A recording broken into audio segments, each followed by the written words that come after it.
Hello, कौन? तुमने ठीक से पहचाना? अच्छा, ठीक है, अंदर भेज दो।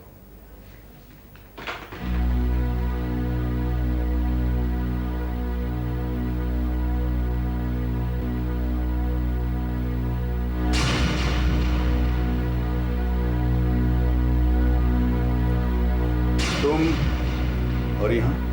नहीं भाई साहब, इस तरह चौंकने की कोई जरूरत नहीं। Relax relax. हाँ, चौंका जरूर हूं, लेकिन तुम्हारे ये आना जैसे कि नास्तिक का मंदिर में जाना।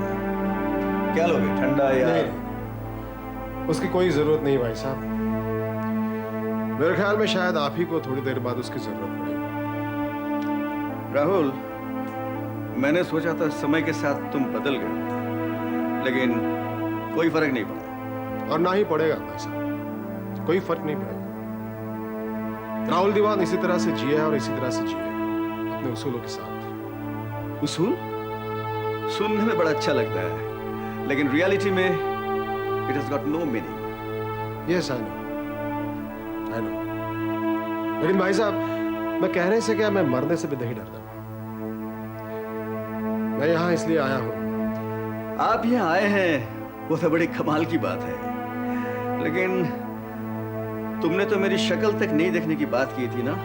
अब कहाँ गए तुम्हारे वो उसूल, सिद्धांत वगैरह वगैरह वगैरह? नहीं नहीं भाई साहब, मेरे सारे उसूल, मेरे सिद्धांत अपनी जगह पे हैं, मेरे साथ ही है, कहीं नहीं गए। मैं सिर्फ करण और तुम अर्जुन। हाँ, दोनों मिलके बहुत कुछ कर सकते हो, लेकिन अगर उससे मिलना है तो तुम्हें घर जाना पड़ेगा। भाई साहब, मैं उससे नहीं, मैं आपसे मिलने आया हूं। मुझसे मिलना है? जी। वजह? वजह बस एक ही है, नाम दीवान। आप मनमोहन दीवान, मैं राहुल दीवान। क्या करें? राहुल, ये नामों से कुछ नहीं होता। जी हाँ, वो भी मैं जानता हूँ भाई साहब, नामों से वाकई कुछ नहीं होता, वाकई कुछ नहीं होता। अगर ये नाम मेरा दिया होता तो मैंने उसे कभी का मिटा दिया होता, लेकिन मैं ये भी बात जानता हूं कि नाम मिटाने से रिश्ते नहीं मिट जाया करते, और इसीलिए शायद मैं अभी तक आपको आप और आप मुझसे तुमसे कह रहे हैं, उठा रहे हैं। तुम कहना क्या चाहते हो? मैं भाई साहब बस इतना ही कहना चाहता हूं आपसे कि इतिहास अपने आप को फिर से दोहरा रहा है। दीक्षित फैमिली की आपको जरूर याद होगी। वही दीक्षित फैमिली जिसकी वजह से सालों पहले हम एक दूसरे के सगे भाई एक दूसरे से बिछड़ गए। अब बस देखना यही है कि उसी दीक्षित फैमिली की वजह से कहीं बाप और बेटा एक दूसरे से बिछड़ न जाए। राहुल, भाई साहब, दीक्षित फैमिली का, दीक्षित साहब का लड़का करण का बहुत खास, बहुत करीब का दोस्त है,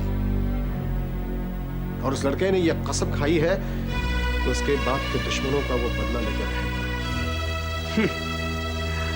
हमारे देश के लोगों को खाना मिले ना मिले, लेकिन कसमें खाते रहते हैं। जी हाँ भाई साहब, लेकिन हमारे इसी हिंदुस्तान में कई लोग ऐसे भी हुए हैं जिन्होंने भूखे पेट कसमें खाई है और उन्हें निभाया भी है। लेकिन मेरे हिसाब से मैंने कोई गलती नहीं। साहब, अगर आप ये बात अदालत में खड़े होकर कहते तो शायद आपकी ये गलती कहीं साबित ना हो पाती, कभी नहीं। लेकिन आज आप ये बात मुझसे, आई रिपीट, मुझसे अपने छोटे भाई से कह रहे हैं,